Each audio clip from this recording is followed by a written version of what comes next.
Bonsoir les amis. Aujourd'hui, cette vidéo, ça sera la suite de l'alimentation à régulateur intègre. Donc, le premier élément que je vais aborder, c'est le transformateur. Le choix de mon transformateur. Donc, voilà, nous avons le transformateur schématisé de cette manière. Et il y a une petite différence au niveau du transformateur que j'ai choisi. Voilà donc le transfo que j'ai choisi. Donc le voilà. Donc j'ai choisi le transfo le plus gros. Donc là c'est l'entrée du secteur AC 220 volts et là c'est la sortie. En testant ce transformateur à vide, j'ai trouvé que entre la première borne et la deuxième borne, il y a 18 volts. La même chose si on prend la deuxième borne et la troisième, ça sera 18 volts. Mais si on prend les deux extrémités ensemble, si on prend ces deux extrémités, nous allons avoir 36 volts. Donc, à partir de notre transfo, on va déterminer les condensateurs. Voilà, donc nous allons revenir aux condensateurs. Donc, si vous remarquez bien, la fois passée, j'ai mis le condensateur chimique à 470 microfarads, mais je n'ai pas fait le voltage. Le voltage, pourquoi? Parce que je n'avais pas le transfo, les références du transformateur.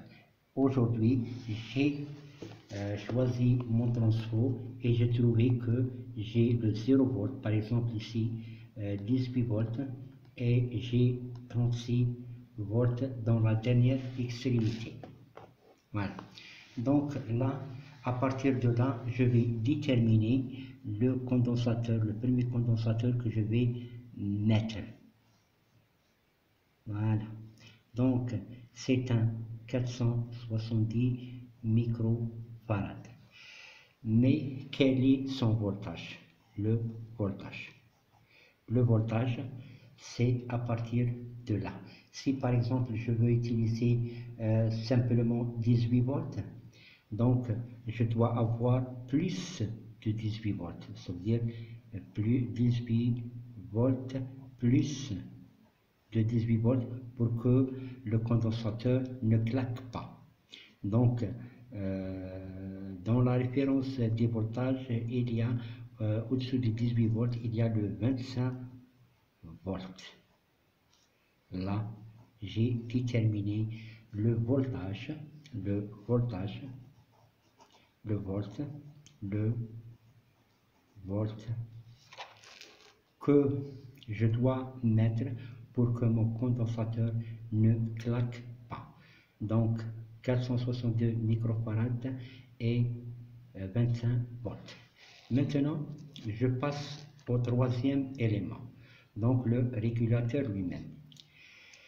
Le régulateur, donc si je choisis le 7805 par exemple, 5, ou le 7809, etc., etc.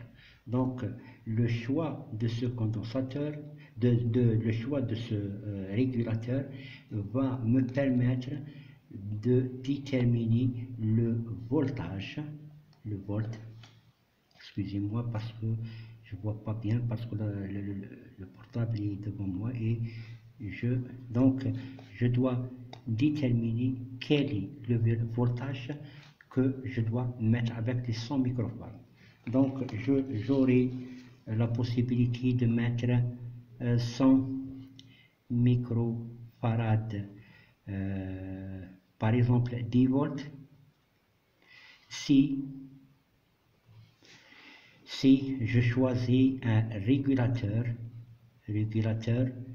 de 5 volts.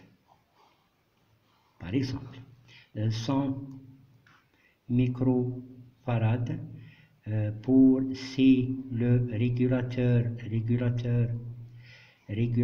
est de 9 volts, je dois au minimum avoir les 12 volts, etc., etc., etc.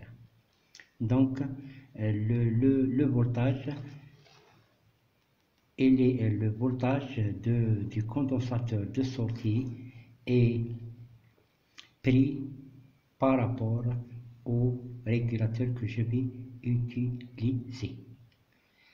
Donc, et là, j'aurai une tension DC stable et fixe.